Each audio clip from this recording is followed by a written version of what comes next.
Do you believe in miracles? Yes, as the great Al Michaels said.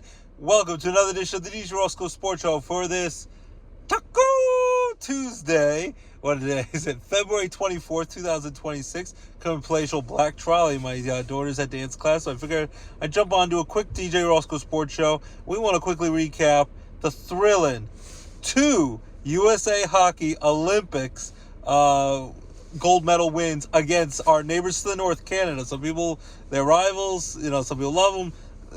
There are other people in the country who are not a fan of Canada at the moment. Canada's not a fan of us. But usually there are friendly neighbors to the north with the tasty maple syrup and the Canadian bacon that tastes like tasty, juicy ham. And that's their sport that they were founded on. You got the great one, Wayne Gretzky, and kids like that learn to play hockey and learn how to ice skate when they're like 2 years old, when they're toddlers, before they can walk or run. They're high on ice skates. But America beat them both times, and it was thrilling. In the Winter Olympics, 2026 Winter Olympics in Italy, Milan, Italy. So the next Olympics will be in 2030 in the French Alps, the next Winter Olympics. Next Olympics, of course, is the Summer Olympics in 2028 in LA, in Los Angeles, in La La Land in America. But last Thursday, the women's team, it was a frenzy. They had to pull their goalie early to get the extra skater, the extra attacker, to be 6-on-5. They did that with about 2 minutes and 20 seconds to go. It's a little early. You should have pulled the goalie, but the coach made a decision to go for it, and it worked out.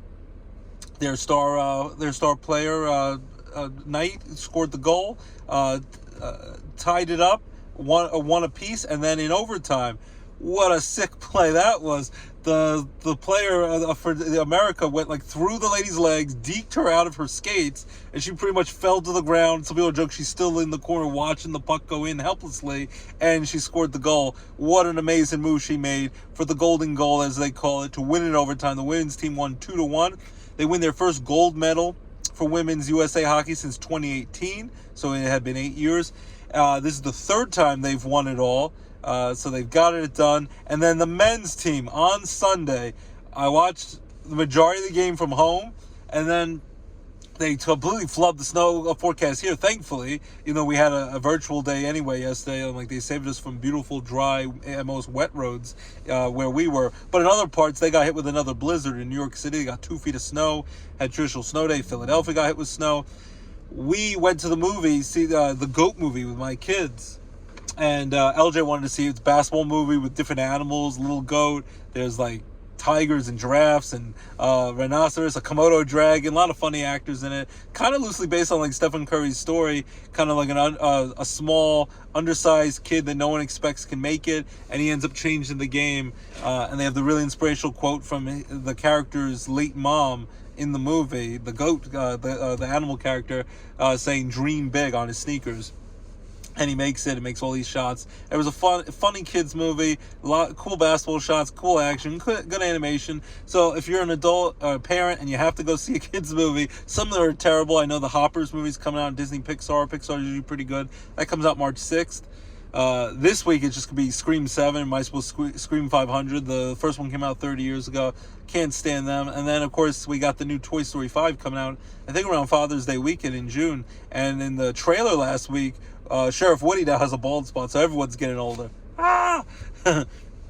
So then, for the last few minutes of regulation and in overtime, I watched the game, had to listen to the game on Peacock on my phone while I was driving there, the last few minutes of regulation, and then I had my phone, so it didn't deflect the screen. It was not many people there because they were scared it was going to snow. It barely snowed where we were, and so we went to an early movie before 11 a.m., and I got to watch it and not be too loud, but I was going crazy when I saw it in my hat to try to cover up the bright screen of USA. Jack Hughes scored the game-winning goal, and Connor Hellebuck, amazing goaltender, saved everything, was standing on his head. Canada, from the second period on, pretty much outplayed USA, and it took shot after shot. He had to save the amazing saves, that one-arm save where he's reaching his arm backwards, and then Canada also had a few shots where wide open goal, they missed it, so they kind of messed up there.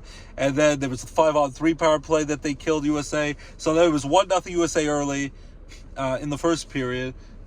Then in the late second period, right when it looked like they were going to keep the 1-0 lead, but Canada dominated the pace of play where almost all the shots were coming against the USA goalie, and USA's offense was pretty much dumping the puck in, couldn't really sustain any offense against Canadians' goalie. Canada scores the goal. Makar with the goal to start defenseman. So it was 1-1 tie. Then it's still 1-1 tie after a fast and furious third period where, as I said, missed wide open nets. Connor Hellebuck stayed on his head, Mason saves, so it goes to sudden death overtime, 3-on-3, just like it was in the women's game, and everyone knew about this going into it. And then a lot of people, to me, it seems like sore losers, said if Canada would have won that way, there would have been no complaints because Canada lost and they were heavy favorites to win. Because their national pastime, like ours for baseball and NFL football for us, and basketball, if the dream team loses, it's the end of the world. So then you have people complain, like there's star Canadian players. I think McKinnon was saying, Nathan McKinnon was saying, I think everyone saw with their own eyes who's the better team. They dominated the pace of play, I'll admit that. Canada definitely had a lot more shots on goal. US, if it wasn't for their star goalie, but that's all part of the game. If it wasn't Hellebuck standing on his head making these amazing saves, USA was going to lose that game. Took some luck involved, some amazing goalie play, but in the end, you find out who wins, who's the better team by the scoreboard, as they say, scoreboard.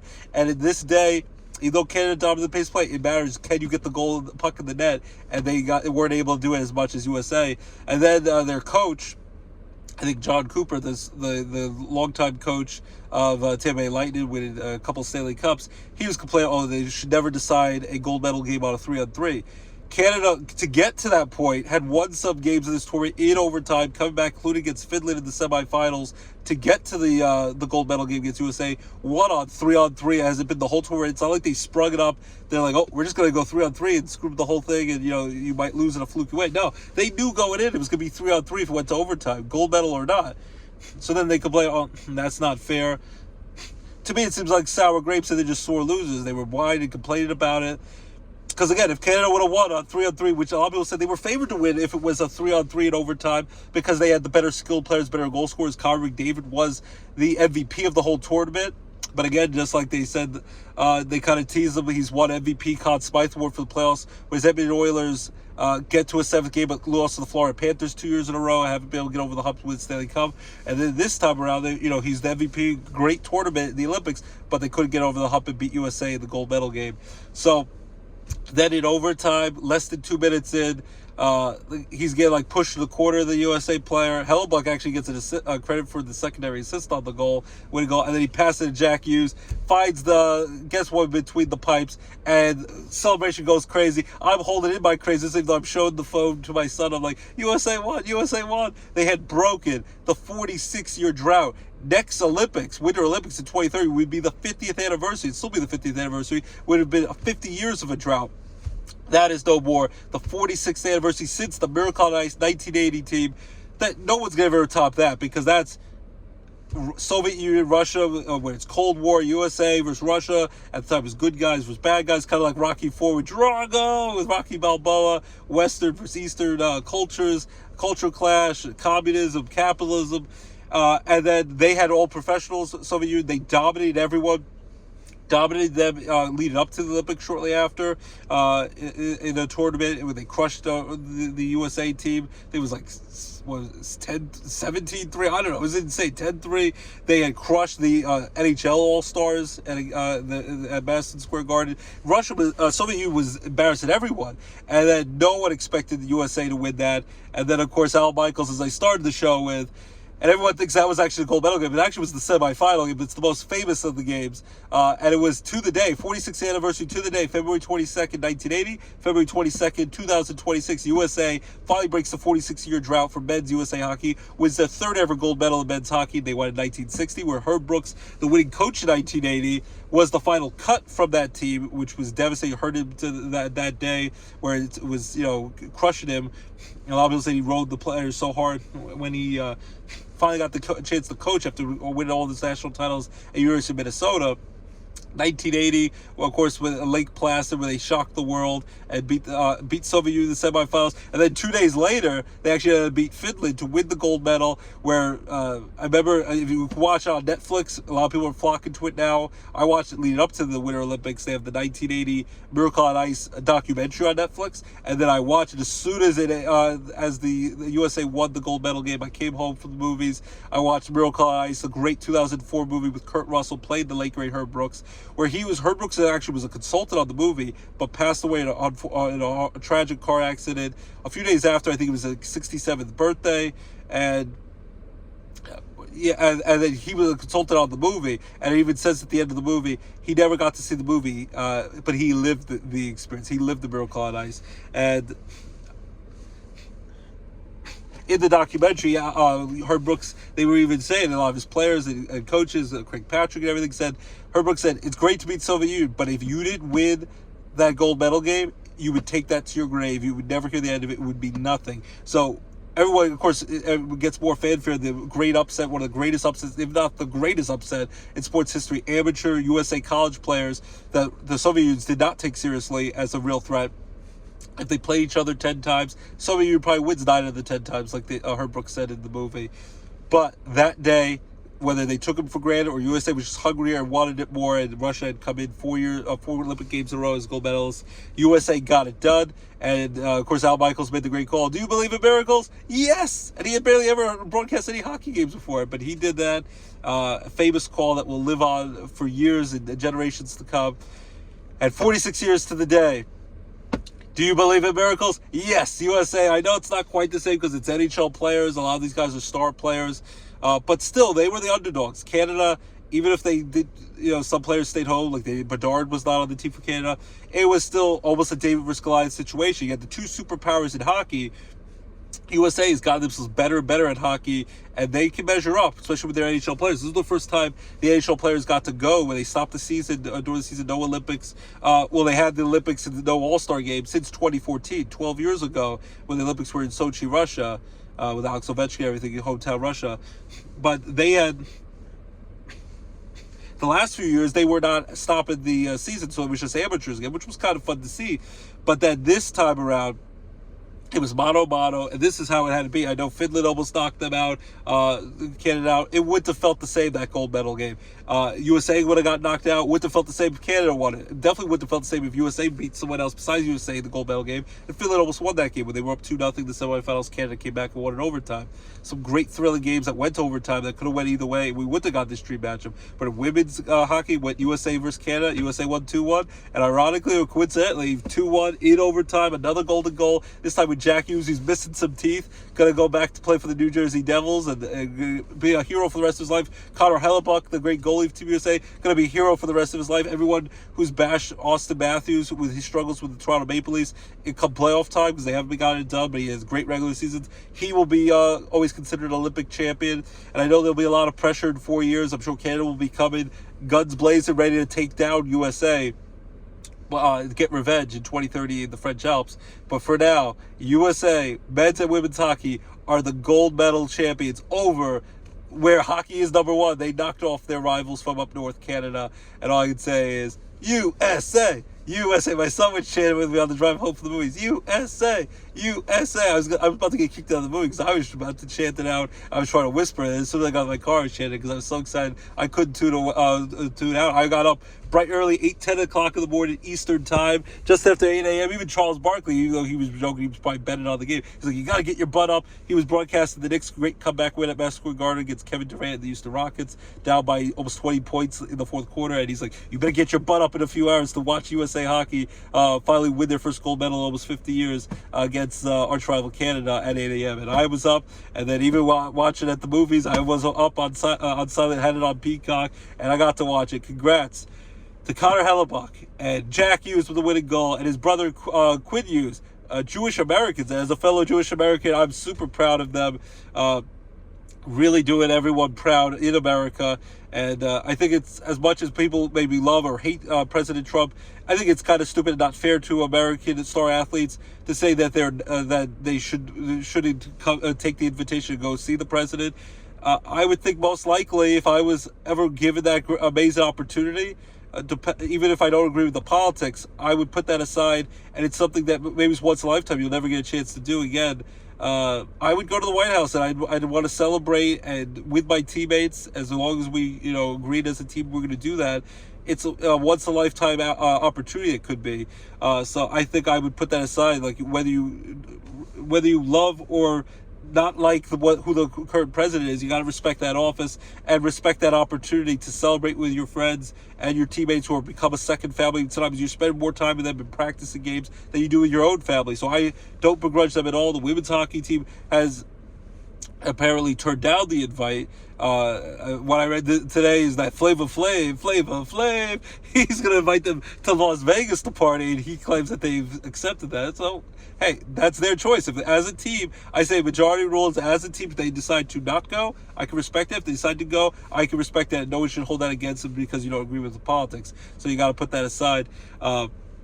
So the American hockey team they're apparently going to be at the State of the Union address. I'm not a fan of any State of the Union address because it's just boring, and I feel like I'm going to fall asleep, and I just want my TV shows on, and I try not to get too political. I rather watch my sports. There's basketball on, there's TV shows to catch up on, there's fun movies and shows and all that great stuff. There's season 5 of Shoresy, a Canadian hockey show that first airs in Canada and then comes to Hulu on Disney+.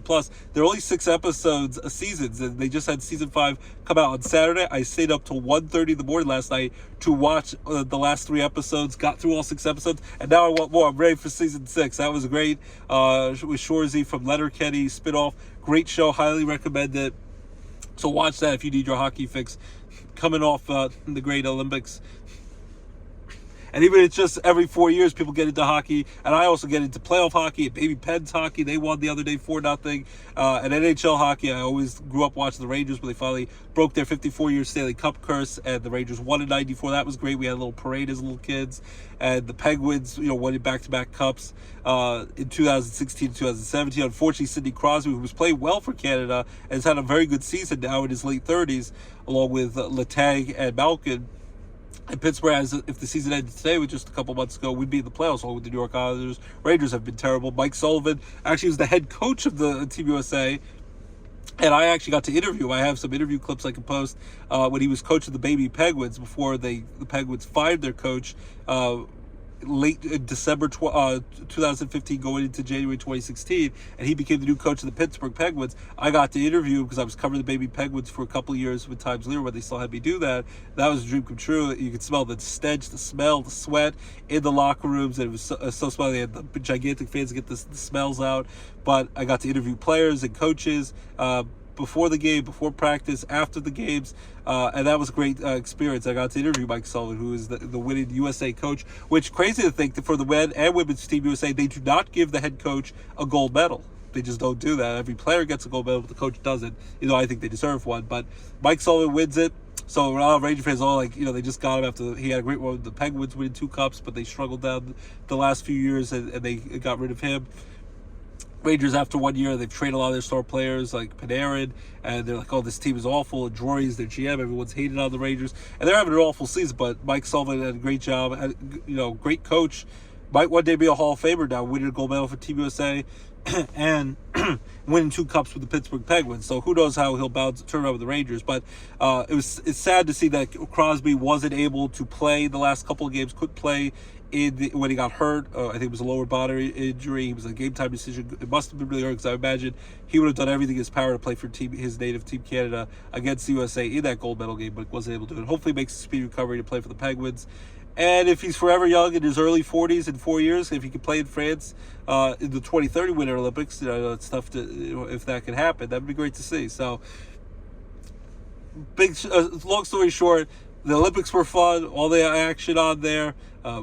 Curling and figure skating. We had the first Olympic female ice skater win individual gold medal since 2002 with Sarah Hughes in 24 years. And she had a great story. At 16 years old, she had retired, was burnt out from skating, came back 4 years later in 2020. From 2020, the 2022 Olympics, 2026, and she shocked the world, had an amazing individual program, won the gold medal for Team USA, and won a lot of gold medals, more than we ever did before in any Winter Olympics. Usually we dominate Summer Olympics with basketball and some of the track and field. But it was a great, fun Olympics, a lot of excitement, a lot of fun stories. but especially for hockey, a great day for hockey, and hopefully that will give some excitement now as we get into the stretch drive of the last couple months of the regular season. We get closer for the playoffs and Stanley Cup playoffs. Nothing's like it. Best of 7. It should be a great ride, but so it was great to watch. USA women hockey and USA men's hockey win 2-1 in overtime. Golden goals against arch rival Canada. Well, I still love Canada, but it was great to see them beat Canada. I'm sure Canada is going to come for them, try to get revenge in 4 years. Hopefully USA will be ready. But for no matter what, USA, these will be heroes. Megan Keller, who got the game-winning goal for the women's team. Hillary Knight, supposed to be her last Winter Olympics, and she had an amazing Olympic career for women's hockey. USA, and she got the game-tying goal, was the captain of USA. Came up as a youngster and now was the veteran leader. And then for the men's team, no one will ever forget the team to break the long 46-year drought since the 80 Miracle on Ice team. That will never be forgotten. And watch that the documentary, watch the Kurt Russell Disney movie on Disney Plus, and then just relive the great moments. And now this current team, 46 years later, he lost his teeth, the hero Jack Hughes, and he didn't care. He wanted to score that winning goal, and with his brother and all his fellow brothers on Team USA. And they had also an emotional moment for Johnny Gaudreau. Him and his brother, tragically, the night before their sister was going to get married, after the wedding rehearsal, was just riding their bike. A horrible drunk driver ran them over, killed them. I think both of the brothers ended up, their wives were pregnant, you found out later on, and their little kids and their wives were there to honor him, and the dad was holding up the Johnny Gaudreau number 13 jersey. I think he would have for sure probably been on Team USA, playing in the tournament if he was still with us, and his spirit was there watching over them, and that was just an emotional moment. Tears flowed down when you see the family and the other players who felt like he was family still there in spirit, watching over them in this great moment, watching his little kids. It's just horrible, a horrible tragedy, but what an amazing moment when they honored him and they lifted his jersey up, which was in the locker room. They had his jersey up. That's how much he was beloved, the late, great Johnny Gaudreau for Team USA. So, Connor Hellebuck and Jack Hughes and all those great USA, Austin Matthews, they should never have to buy another drink again in America. They are beloved. And USA, congrats, USA men's and women's hockey for winning gold medals for hockey in the Olympics. Quickly now, basketball. The Knicks have a game tonight against the Cleveland Cavaliers on Peacock. If you want to watch something besides the State of the Union address, that's probably what I'll be watching. And they had that big comeback win against the Rockets on Saturday night in the Madison Square Garden. Then they beat the Chicago Bulls on the road on Sunday, so that hopefully they can win again against the Cavaliers, who have been playing pretty well since they got James Harden, the trade right before the basketball trade deadline, to go along with Donovan Mitchell. But the Knicks hopefully will keep it going with Karl Anthony Towns and Jalen Brunson, the captain. So that will be a fun game tonight. The Sixers are playing tonight. They're doing play pretty well, even though Joel Embiid is up and down with his knee injuries. Can't stay healthy when he plays. He's dominant, but can't stay healthy. But Tyrese Maxey was on the All-Star team. He's doing a great job for the Sixers. So basketball action tonight. Hockey, I think the NHL comes back tomorrow. We'll see if a lot of the Olympic athletes, stars, will be able to come back. Play right away. They will get a hero's welcome, especially for Team USA. What an amazing tournament. So hockey and basketball. And then we have football, getting close to the NFL draft in Pittsburgh. So get excited for that in April. And then by March, it's already March 1st this Sunday. And it's also the Screen Actor Guild, the SAG Awards, that they call the Actor Awards on Netflix Sunday night, March 1st. So we're in Meteorological Spring this Sunday when we're in March 1st. And that's the month for March Madness, the Ides of March, college basketball tournament, as we get into the nitty-gritty of the conference play, get ready for March Madness with our brackets. We'll definitely have a bracket show on DJ Roscoe Sports Show. And opening day for baseball, Yankees will start off on March 25th, so that's just 29 days away from opening day, 4 weeks from tomorrow. We'll make it 28 days. Everyone else starts on March 26th, so that's just 30 days away. So Major League Baseball regular season will be back before you know it. Right now we're in the nitty-gritty of spring training, so you get to watch day games, watch baseball all day long on the MLB Network. Yankees won 8-7 over the Toronto Blue Jays, who they lost to in the playoffs last year. Paul Goldschmidt, the veteran first baseman, to back up Sounds to be a platoon for the great Ben Rice, who had a big game yesterday when they beat the Pirates, the Yankees 6-2. Yankees win 8-7 today against the Blue Jays. The Pirates, their top prospect, Connor Griffin, got a big homer over the Green Monster on the road against the Red Sox. They won 16-7. The Phillies were playing the Marlins today in spring training. The Mets tied the Houston Astros 6-6. Bo Bichette played pretty well at third base, learned the position. He's had some ups and downs defensively and hit the ball. He's going to hit the ball well as long as he stays healthy coming for the Blue Jays. Just got to play some good defense. So watch a lot of spring training these last few days since it started up last Friday. So very excited about that. Aaron Judge's first game back, first spring training game, had 2 home runs on Saturday against the Tigers when they won 20-3 the Yankees. So Aaron Judge is in rare form getting ready for the World Baseball Classic. So speaking of Olympic kind of qualities, I would love to see 2020 they maybe stop the baseball season so they can have the major league players play the Olympics. But until then, they're going to have, hopefully no one gets hurt, fingers crossed, everyone stays healthy. But the exciting World Baseball Classic tournament starts off, I think, March 4th through the 17th, through St. Patrick's Day. Team USA is going for it. They're going to have a lot of their star players playing. Aaron Judge is the captain. Team Japan is the defending champions. You got Shohei Ohtani and Yamamoto, and a lot of the star players for Japan. They've won a lot of it. I think they've won it 3 times this tournament before. Dominican Republic with Juan Soto. A lot of the great players played for them. Puerto Rico, a lot of that. Some of the players, unfortunately, weren't able to get insurance because, in case they get hurt. So that stings. Bad Bunny, who did the great Super Bowl halftime show, was trying to help out his native Puerto Rico, but they said they weren't able to fund that. They weren't able to take his money for the insurance. But yeah, that should be a great World Baseball Classic tournament. We're very excited to get that the excitement, the patriotic feels that we just got in the Olympics, especially with USA hockey for men and women with a gold medal. Hopefully USA, which they got it done in 2017, they can bring home a gold medal championship in the World Baseball Classic. Everyone stays healthy, so they're ready to go when this is over and spring training's over, and start playing regular season baseball when it counts by the end of this upcoming month in March. So should be a great World Baseball Classic tournament starting up in the next few days. Spring training in the meantime, watch all that. Hopefully, I don't like the cheating Houston Astros, don't like the rival Boston Red Sox, and as much as I in the past I like the Dodgers, but I don't want to see them win year after year. I don't necessarily think they're ruining the sport, but I don't think they should be allowed to defer all the money they can. They defer money from like 100 years from now. They're going to pay all their players, which is crazy. Where Otai's only taking $2 million up front, and then the rest of his $700 million will get paid down the road, like in the next 50 years.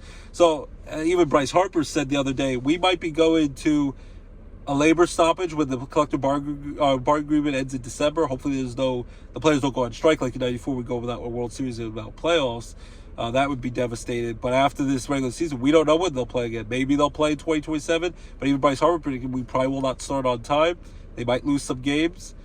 You might have like a small COVID 60-game season, which would be better than nothing, but that would be sad. And there might be nothing. You might not play until 2028 because the owners really want a salary cap, and to hurt teams like the Dodgers and the Mets who are spending all this money. But then there should be a salary cap floor, and the players don't ever want to agree to a salary cap for baseball because they think that will stifle wages. But they think that'll make it more competitive, that the mid-market teams can compete. But then those guys have billionaire owners who don't want to spend money because then they're like, should have a floor cap so that you have to at least spend this much money so you can compete, because the revenue share that they've done and the luxury tax, a lot of them, they just pocket the money, the owners. So that's not fair either. So I don't know what the answer will be. I'm saying that let's enjoy this baseball season while we can and the World Baseball Classic, because we don't know when we're going to have baseball again, unfortunately, with 2027 very much in doubt of how much baseball, if anything, we'll get. Because of a potential lockout and baseball not happening, because the players and the owners fight, billionaires versus millionaires, and the fans will lose in that situation. So I hope it works out, but we're excited for the World Baseball Classic and baseball up ahead, and enjoy the spring training games. And as we get closer to the start of the baseball regular season, I'll give you my playoff picks, who's going to win the divisions, the wild cards, and my World Series pick. My early World Series pick will probably be, I'll say the Phillies. If I had a pick right now, I'd say that my early World Series pick would be the Phillies finally knock off the Dodgers to stop the Dodgers from having a three-peat. First time since the Yankees had a three-peat. First time it was a repeat champion since those 98, 99, 2000 Yankees. Almost won 2001 besides the Diamondbacks came back off the great closer of the Yankees, Mariano Rivera, in the last inning. I'd say it will be the Yankees versus the Phillies in the World Series. I think the Phillies finally get over the threshold. They finally knock off the Dodgers in the playoffs. Hopefully someone can do it. And then I think the Yankees get it done, especially when Garrett Cole comes back healthy from Tommy John and Carlos Rodon. and some of their players and some of the trades they might make come back healthy. And Aaron Judge hopefully has a big season, and Cody Bellinger, Giancarlo Stanton. My pick would be Yankees-Phillies if I had to make an early World Series pick. That can change as we get closer to the start of the season. I'll give my official baseball picks. But my early World Series pick for 2026 would be Yankees and the Phillies. And the Yankees, just like in 2009 when they had their last World Series win, that I got tickets for my brother and I, my mom, and my little brother and sister. We went to games 2 and game 6 where the Yankees beat the Pedro Martinez and the Phillies, both games, including when it was a party. They were counting down outs, and they celebrated their last World Series championship, which has been way too long now, 17 years ago in 2009. When I was a young 23-year-old pup, us and the Yankees beat the Phillies in 6 games to win their first World Series.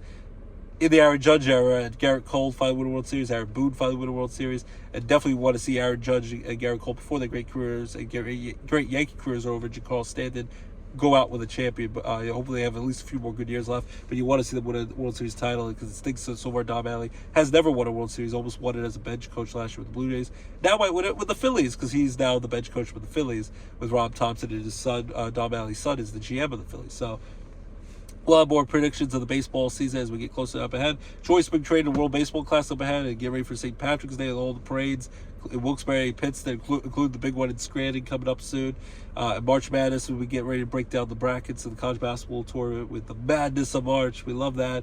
Then hockey, as we get back from the Olympics and the excitement for for the gold medals with USA, as we get ready for this playoff stretch drive, and the Baby Penguins, check them out. And then basketball, stretch drive for basketball. Hopefully my Knicks get it done. Oklahoma City's going to be tough. San Antonio with Wemby's going to be tough. Lakers with Luka LeBron will be fun. So basketball, hockey, football, off-season wheeling deal. Kirk Cousins going to get released. Who knows where he'll go? Maybe the Jets. Who knows? Aaron Rodgers come back to the Steelers. Now with Mike McCarthy's former Packer coach be the coach of the Steelers. John Harbaugh, the coach of the Giants. Ravens with the new coach after all those years with Harbaugh. So the Bills with the new coach, their offensive coordinator, after they got rid of their coach, which I didn't think was fair to Josh Allen finally get off the hub. So free agency for football is going to be starting up in the next couple of weeks. And then the NFL draft, and before you know it, the start of the football season. Basketball, hockey, getting ready for the stretch drives, and then baseball getting ready to start up. So, and when we were off the last few days, also NASCAR, I want to say Daytona 500, Michael Jordan, along with his college national championship win shot with North Carolina as a freshman, 6 NBA titles, 6 for 6 with the Bulls in the NBA. He won as the team owner for his Daytona 500 NASCAR team. I think his driver is Kyle Reddick, and he got it done as the team owner. So Michael Jordan wins another trophy for the Daytona 500. Even golf started up. So a lot of sports action. Again, with movies and shows, a lot of great movies and shows coming back now that they took off for the Winter Olympics. Still want to greatly recommend the His or Hers movie based on a book, and The Beast in Me, both on Netflix. Great miniseries, only 6 and 8 episodes each, so they're pretty easily to watch. Rental Family, Brendan Fraser on Hulu was great. The new Predator Badlands movie was great on Disney Plus Hulu, so I watched those. Shrinking, new episode tomorrow. So a lot of fun shows and movies. And then we want to also honor, there's more of these great celebrities that I grew up with who've passed away. As I said last time, Catherine O'Hara, the mom from Home Alone, passed away. And her SCTV time with the Canadian sketch comedy show that was like Saturday Night Live, which comes back this week, is going to be on Amazon Prime starting March 3rd with her, Eugene Levy, and John Candy, and all those great artists, Rick Moranis. James Vanderbeek passed away, and it's just so frustrating with how much younger people are getting colon cancer. We had that a few years ago with the late great Chadwick Boseman from the Black Panther movies and Jackie Robinson movies. So just get tested for it, and hopefully if something bad happens, you find it early, and they can help you. You can live and be able to cure this horrible disease. But yeah, it's just scary. So James Vanderbeek from Varsity Blues, Dawson's Creek passed away. Jesse Jackson, the late great civil rights leader, passed away.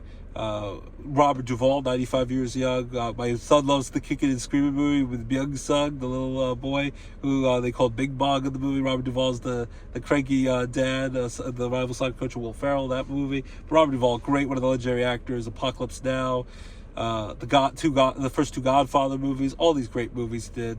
Apostle. Robert Duvall passed away. Just found out Martin Short's 42-year-old daughter just passed away today. That was a very sad tragedy. And then, of course, Eric Dane, my wife, we still watch to ad nauseum the older Grey's Anatomy episodes, and he was on it through season 8. And 20 years to the day, he made his debut on Grey's Anatomy at the end of season 2 in 2006 as McSteamy, told with McDreamy from Patrick Dempsey. Eric Dane passed away from ALS, Lou Gehrig's disease, and didn't have it for very long. He fought courageously as a big-time advocate, and that's another frustrating disease that it's scary because it almost feels like it's a death sentence when you get it, and a lot of times they don't know how it happens. And Lou Gehrig got this horrible disease, and now it's named after ALS. They had the Ice Bucket Challenge in 2014, and this was 1939 when he gave the luckiest man on the face of the earth speech.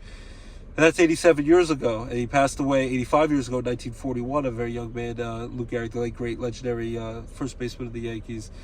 And in that time, there's been a lot of money, a lot of research, but still not a cure for it. So I just hope eventually the more money and the more science and more research, they can find a way to find a cure somehow to prevent this or to cure this, because it's just a horrible disease and it's so frustrating. It makes you just mad when you see these people still in the prime, young, at any age, but especially the young prime of their lives.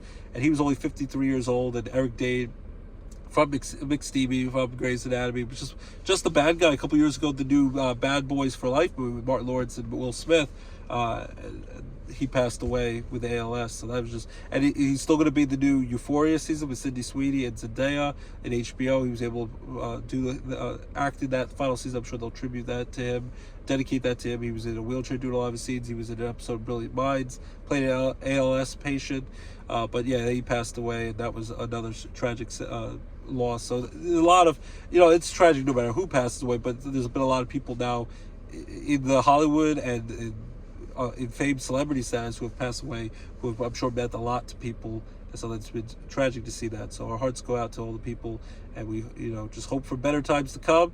We are more like than we are different. Let's stay together. Let's feel the excitement of Team USA winning the hockey gold medals and uniting our country and feeling good and feeling positive during these scary AI times and all the crazy madness world we live in. Let's stay together, and let's stay the course, and let's make the best of it. Enjoy sports and the movies and shows and all the happy distractions when we have such a crazy, wacky, sometimes very sad world. And to wrap up the show on a high note, my beautiful wife Abby, I love you all my heart. And Lorelai, my beautiful daughter, gets to finally get her cast off this Friday. And my handsome son LJ, love you with all my heart. Can't wait to coach you in coach pitch with Little League this year. And my daughter gets to do softball, get the cast off and all that. I'm gonna sing our wedding song, and it's from Zach Brown. You make loving you easy. You make loving you all I wanna do.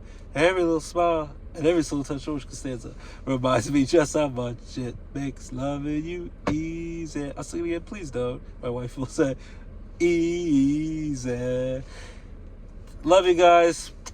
Abby, Lorelai, LJ, and I love you guys for each and every week, the loyal listeners and viewers of the DJ Roscoe Sports Show, whether it be on YouTube, Twitter. That looks like a UFO plane behind me. I see that. It was sunlight when we started. Now it's dark out. I'm going to get my daughter here in a few minutes for dance class. On YouTube, Twitter, Facebook, whatever you watch it on, keep it locked. DJ Roscoe Sports Show, your home for all your favorite sports and entertainment talk right here at DJ Roscoe Sports Show. We talk about football, basketball, hockey, baseball, NASCAR, Olympics, all that great stuff, movies, shows, and thanks for tuning in each and every week, DJ Roscoe Sports Show. We love it. It's your home for all your favorite sports and entertainment talk right here at DJ Roscoe Sports Show. As a great sports fan would say, thank you, Kami the Blonde. I just talked about the Predator Battle. It's such a great movie on the Hulu, on the Disney Plus. And he's like, you are ugly, you know what he would say. And then it is not a tuba, and things of that nature. And C is for cookie, that's good enough for me. Cookie starts with C. And it's jingle all the way, Jamie, and get to the chopper, and the Hasta La Vista, baby, the Terminator, the Governator, and watch the Predator Battle. It's a great movie. Hopefully he's in the next Predator movie, the great Arnold Schwarzenegger, the Governator himself. Have a great week. Keep it locked. DJ Roscoe Sports Show, your home for all your favorite sports and entertainment talk. Keep warm. Hopefully he's get 50-degree warm weather this weekend, and we get past all this cold, crazy, snowy weather. We don't like it. We get into the month of the March, and I covered the Penn State Scranton, the baseball games this weekend, and we get to warmer, happier days, and we don't have to deal with all this crappy, snowy weather. I am Arnold Schwarzenegger, and keep it locked to the DJ Roscoe Sports Show. Have a great weekend, everyone. Bye-bye.